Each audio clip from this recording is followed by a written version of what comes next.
Olá pessoal, então vamos dar início aqui à modalidade Sumo Lego da RoboRave. Vamos estar aqui repassando as regras e fazendo aqui alguns comentários de como vai ser a etapa Brasil. Bom, então aqui basicamente a gente tem aqui as especificações técnicas do robô, né, tanto a questão do tamanho quanto de altura. E em todos os manuais vocês sempre se atentam, né, ao texto em vermelho, que é onde teve alguma ressalva ou onde a gente está reforçando algo que está sendo aqui adaptado para a etapa Brasil, ou, né, no caso aqui, para chamar mais atenção. Então a gente já começa aqui com o primeiro requisito, que a gente está tratando de um sumo Lego, tá? Então a base do robô, assim como ele todo, tem que ser feito de materiais Lego. E aí vamos às ressalvas para a gente entender o que é esse Lego. Então aqui, em vermelho, está destacado. Apenas material Lego, controles hub alternativos que imitam o sistema Lego não são permitidos. Então, quando a gente fala Lego, gente, a gente está falando, nessa parte aqui, a gente está especificando mais aqueles sistemas paralelos ao Lego, né? Que a gente tem outros kits que às vezes permitem mais entrada, tem um outro tipo de motor. Então, nesse caso, não vai ser permitido. A gente vai estar trabalhando com o Lego em si, com o EV3, o Spike, esses kits que a gente já conhece. Então, quando a gente fala sistemas que imitam, são aqueles que são por um preço mais em conta e que tem o sistema alterado. E aí pode causar alguma diferença aí no funcionamento, tá? É claro que a gente não vai ficar, quando a gente fala de peça, Legos em geral, a gente não vai ficar verificando se a peça é original ou não, tá? Quando a gente fala peça, peça plástica. A gente está focando aqui na questão do controlador, do hub, motores e sensores, tá? Que isso não altere o desenvolvimento do robô. Por que eu estou falando isso? Porque aqui a gente tem, ó, elásticos e fitas são permitidos desde que sejam para a melhor organização dos cabos, sem interferência na estrutura do robô, como rodas e motores, tá?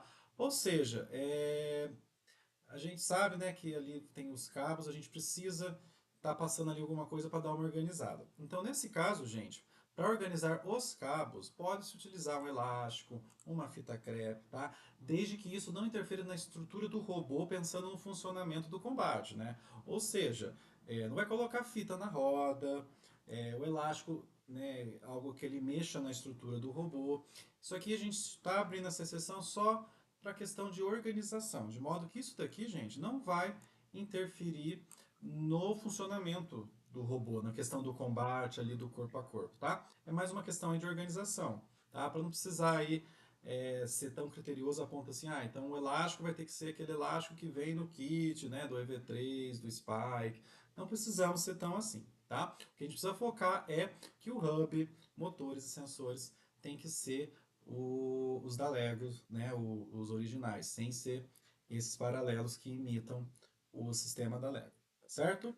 Bom, aqui eu vou dar mais destaque ao que está em vermelho, que é o que teve mudança em relação ao manual original, o que às vezes teve uma adaptação assim antes de fazer o vídeo aqui para ficar tudo alinhadinho, tudo claro para todo mundo entender, tá? Então a questão da arena já tinha sido passado. A nossa arena ela vai ser na cor branca com linha preta, tá? Ela possui 1 metro de diâmetro, então continua nisso, tá? E a cor já tinha sido especificada antes, mas só reforçando aí para vocês, tá? Bom, aí aqui a gente tem a questão da pontuação, tá? Então aqui já já mais embaixo vai ter uma parte que fala mais detalhado, mas aqui no caso nós vamos fazer já o round já para a classificatória, tá? Lá embaixo, quando vocês acessam o manual, lá tá falando que as 8 melhores equipes vão para a final, onde vai enfrentar o sistema de chave, mas aqui nós vamos fazer com a classificação direta de acordo com a pontuação, até porque nós estamos com menos de 8 equipes, tá? Por nível. A gente está, na verdade, com 7 equipes de cada nível. A gente está com 7 equipes no middle e 7 no high, tá? Então aqui a gente leva em consideração a pontuação, tá? Então, já já a gente vai ter ali embaixo a questão de como ficou essa organização, mas só para vocês entenderem, tá? Uma equipe enfrenta a outra, a equipe ganhou um round, 3 pontos. Vai para o segundo round, se tiver empate, ganha 1 ponto. Vai para outro round, que é a terceira tentativa. Se nenhuma das equipes ganharem, ninguém pontua. tá certo? Bom, aqui é importante aqui também a questão do posicionamento do robô, tá? Os robôs começam tocando a linha branca em lados opostos da arena. Então, se vocês verem o vídeo, vocês vão ver que é um robô de frente para o outro, tá? Só que cada equipe escolhe a maneira que quer posicionar. Então, se quiser posicionar mais de diagonal, que às vezes faz parte da estratégia, tá? O importante é entender aqui que eles já ficam de frente um para o outro e a equipe escolhe aonde ali, né, quer se posicionar, desde que esteja do seu lado, né, não pode ultrapassar o lado do oponente, e que uma das partes do robô esteja tocando a borda, tá? E aqui é uma regra importante: os robôs devem iniciar imediatamente após os botões serem pressionados. Se vocês conferirem a regra original lá na RoboRave International, vocês vão ver que ele pede 5 segundos de espera para o robô entrar em ação. Mas aqui nós vamos fazer de modo que esse início já se dê assim que aperta o botão, tá? Justamente para não dar aquela margem, né, de às vezes o robô iniciar antes e aí isso acabar virando um grande problema, tá? Então aqui está destacado em vermelho também. Já desde o começo estava com isso daqui, né? Mas estou repassando novamente, que se vocês forem comparar com a regra internacional, lá pede 5 segundos de espera. Aqui apertou o botão, o robô já tem que agir, tá certo? Bom, aí aqui a gente está falando a questão dos empates, tá? Então, de novo, destacando o texto em vermelho. Então, aqui na etapa do Brasil, nós vamos considerar empate se o round passar de 60 segundos sem ter um vencedor. Então, assim, tá ali a 60 segundos, um robô parado com o outro, não tem um pendamento ali, tá enroscado, tá os dois rodando no próprio eixo. Se isso aí durar 60 segundos, o juiz vai decretar empate, e aí no empate é um ponto para cada equipe, tá certo? Porque aqui fala a questão de que o juiz pode considerar o robô travado, né? No caso 5 segundos, nós não vamos levar isso em conta, tá? Aqui no Brasil vai ser considerado empate depois de 60 segundos se os robôs estão enroscados ali, não demonstrando nenhum avanço ali para um jogar o outro na arena, né? Tá um de frente com o outro ali sem ter muito movimento, tá certo? Bom, aí aqui a gente tem a questão da pontuação. Vocês olhando aqui, ó, tá arriscado, porque a gente, né, vai falar aqui como vai funcionar no Brasil. Então aqui, ó, sistema de pontuação e classificação para a etapa Brasil. Como eu falei para vocês, nós estamos com 7 equipes de cada nível, tá? Então como que vai ser feito? Ó, para a etapa Brasil, cada equipe irá disputar 4 combates com 3 rounds cada. Então a equipe um vai enfrentar a equipe 2 e vão fazer 3 rounds, tá? E cada um desses rounds vão ser pontuados, que é o que foi passado lá em cima. Então no primeiro round, está lá a equipe um com a equipe 2. Primeiro round, a equipe um venceu, então 3 pontos para a equipe um.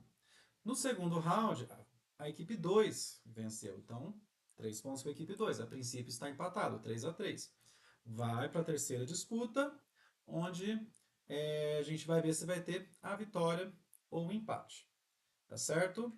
No caso, se a equipe já ganhou a, os 2 primeiros, não será feito o terceiro, tá? Porque aí já foi considerado que ela é a campeã, tá certo? Então, se a equipe um ganhou o primeiro e o segundo round, ela fica com 6 pontos e não vai fazer esse o terceiro, tá certo?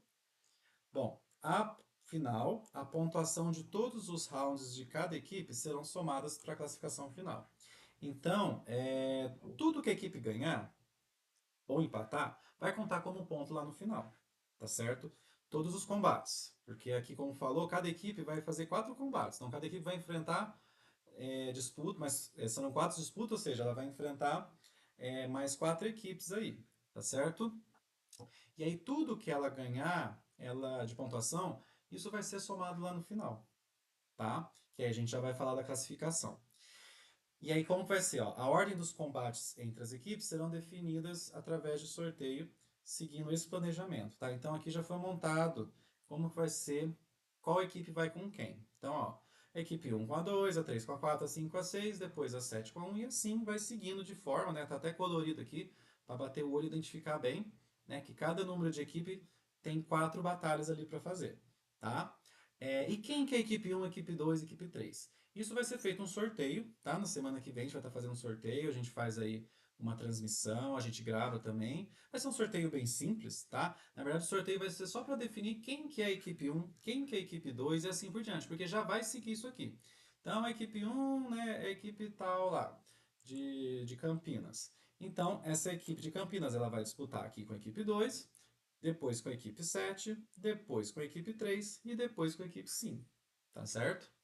E basicamente seguindo essa ordem de combates. Tanto para o Middle quanto para o Hyper, como eu falei, são 7 equipes de cada nível, tá bom? Feito tudo isso, então todo mundo que cada vitória pontuou 3 pontos, cada empate empatou 1, né? No caso aí, vamos para a classificação. Então, após todos os combates, as 3 equipes com as maiores pontuações irão disputar a final, tá? Então, as 7 equipes, a gente vai ter a somatória da pontuação e as 3 maiores pontuações vão disputar a final, que aí a gente vai definir quem vai ser o primeiro, segundo e terceiro lugar, tá?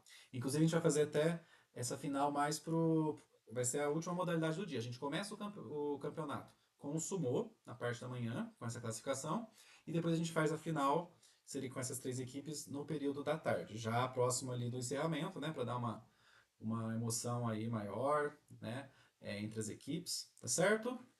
E aí o que acontece? Se caso houver empate, tanto na fase de classificação, que é a que está envolvendo todo mundo, quanto na fase final dessas 3, tá?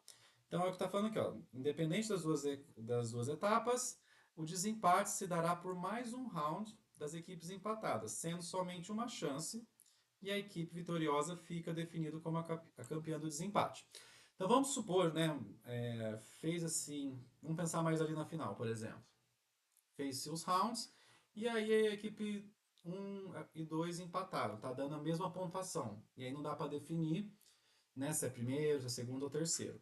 Então a gente vai pegar essas equipes empatadas e vai fazer um round de desempate, mas é um só mesmo. Então foi lá, apitou, empurrou o outro para fora. Beleza, a vitória é sua, você subiu no ranking, tá? Não vai ser mais 3, porque a etapa de classificação já foi, tá? Então quando tiver um empate, tanto na final quanto aqui na pontuação, né? Vamos supor assim, ó, a gente já tem o primeiro e o segundo, mas no terceiro lugar tem 3 equipes que estão empatando a pontuação. A gente pega as 3, coloca para as 3 se enfrentar entre si, considerando apenas um round, tá certo? E assim a gente chega no final, de novo, né, somando a pontuação aqui, de quais vão ser as primeiras, segundas e terceiras equipes aí, né, a tá levando aí o prêmio de campeã aí da RoboRave, tá certo? Pessoal, tendo dúvidas em relação aqui ao sistema de pontuação, aqui o vídeo é mais para explicar esses detalhes finais que foram ajustados, né, para a etapa Brasil, essas ressalvas que estão em vermelho, tá? Mas no mais, sigam o manual com o que está aqui, ele é todo baseado no manual internacional, tá? Que é o que já estava aí, que é o que vocês já estão seguindo. E qualquer dúvida que tiver, é só perguntar lá no grupo.